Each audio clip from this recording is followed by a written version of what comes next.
In the case study, All Is Well, you were told to use Daniel, the office manager, as the translator for this project. If you have not visited this scenario yet, the link is in the description below. Here are some things to think about. Is this the best way to go? Will it save you money, time?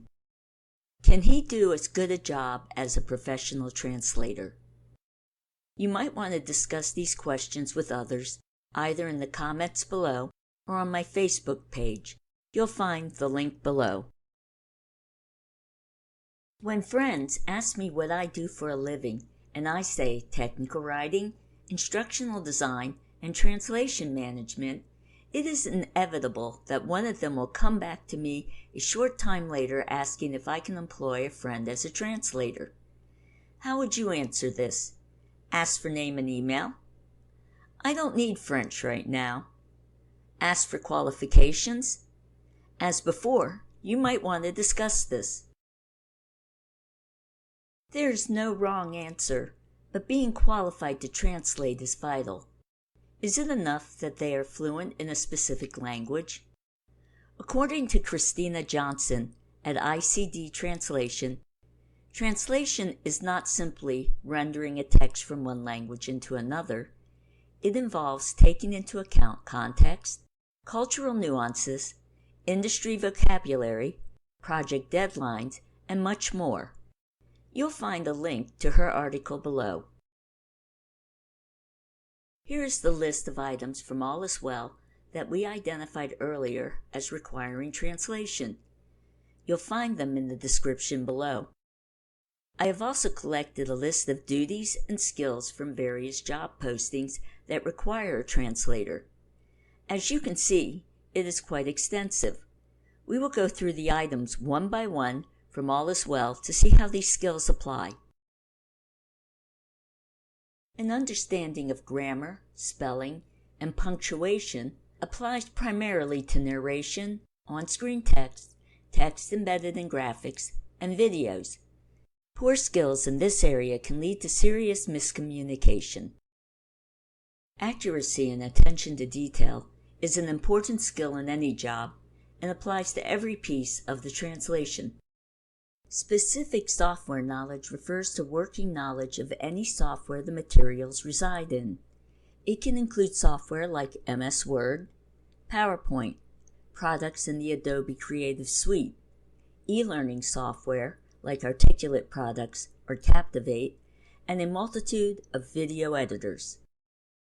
The ability to read through or listen to material in one language, ascertain understanding of the meaning and context of that material, and convert it into a second language while making sure to preserve the original meaning is crucial to a successful translation.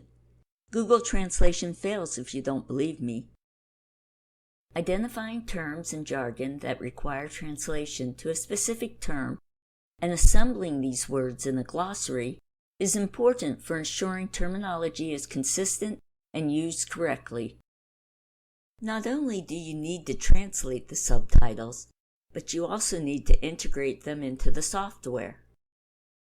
Beyond the knowledge of grammar and punctuation, editing is a special skill. The ability to edit content with an eye toward maintaining its original context is essential for accurate translation.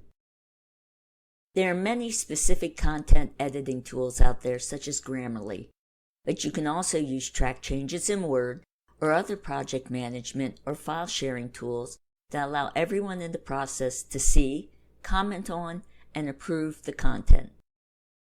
Everyone is familiar with Google Translate, but there are numerous other translation applications. There are also many complex systems that help translate and manage the entire project. In addition to the skills you just looked at, a translator obviously must be fluent in at least 2 languages, may need to have expert knowledge of specific subjects, must have good time management skills, strong interpersonal communication skills, and most jobs usually require a bachelor's degree. If Daniel or your friend's friend are missing any of these skills, they are not likely to be good candidates for Translator. You will find links to additional sites that explain how to choose a translator in the description below. As you can see, you need to be a superhuman to perform a good translation. That is why with larger projects it requires a team of people. In this chapter on sourcing translation, I will cover hiring a freelance translator, the role of an instructional designer or technical writer, the 3 T's, translation management system, and translation memory, building a glossary or translation memory, and translator or translation service.